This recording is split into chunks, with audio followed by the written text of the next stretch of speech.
For our next project, we're going to be creating a real or imaginary solar system. So here's one example that I have, and here's another example that I have.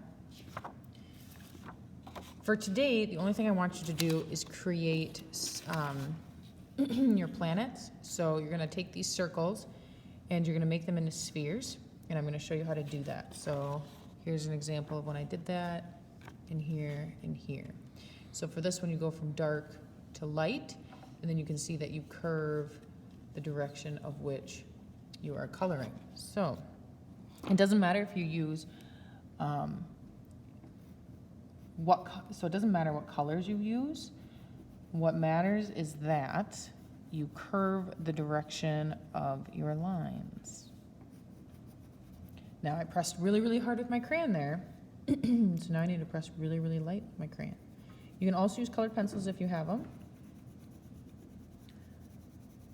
Crayons just seem to work a little bit faster. Press a little harder over here. Now you can see it goes from dark to light.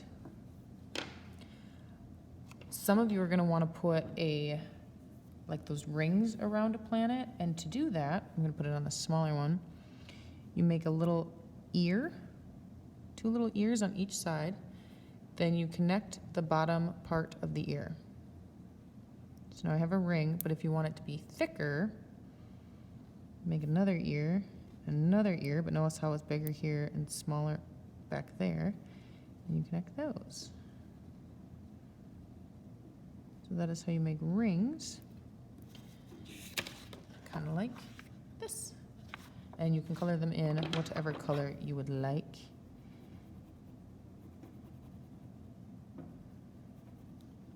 Now another way that you can make your planets look like more circular and not so flat is by using different colors. So here's an example of that. Here I used dark, light, even lighter. There's one where I went dark to light, and dark to light. So on this, again, it matters which way you curve or color in your planets. I curve in over here, and then I kind of get straight, and then I curve in over here again. Maybe I want to add some pink to this one. Again, I'm curving in my lines. And you can layer these colors. That always looks really cool. You can also look up pictures online to see what planets look like if you want them to be realistic. But again, these can be imaginary. They don't have to be realistic at all. And then the last one. I suppose I have 2 more. And then very, very lightly. It's cute. And maybe this one. I'll use some purple. And maybe I want some lines going through this one. Be like striped. And use a different purple, colored in lightly. But then I have to make it a little bit dark on the side.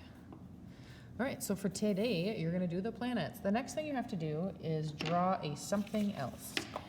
So here's a something else. Here's a something else. Here's a something else.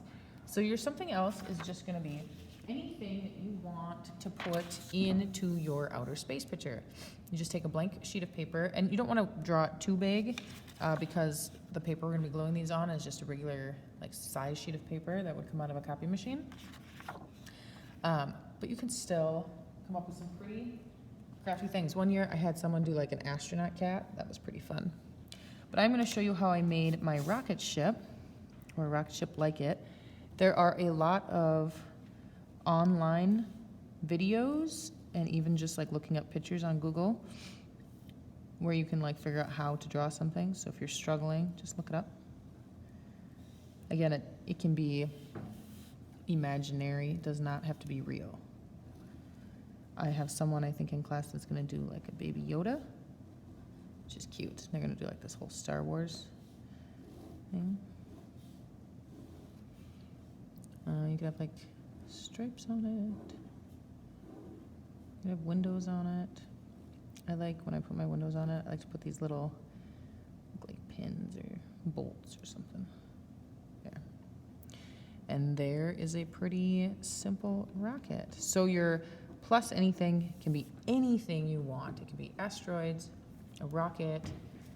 For this one, I looked up a satellite. All right, so what you're going to do for today is draw your something else and your 4 planets. Yes, you can do more than one or more than one of these, and you can do more planets if you wish. But that's it for today.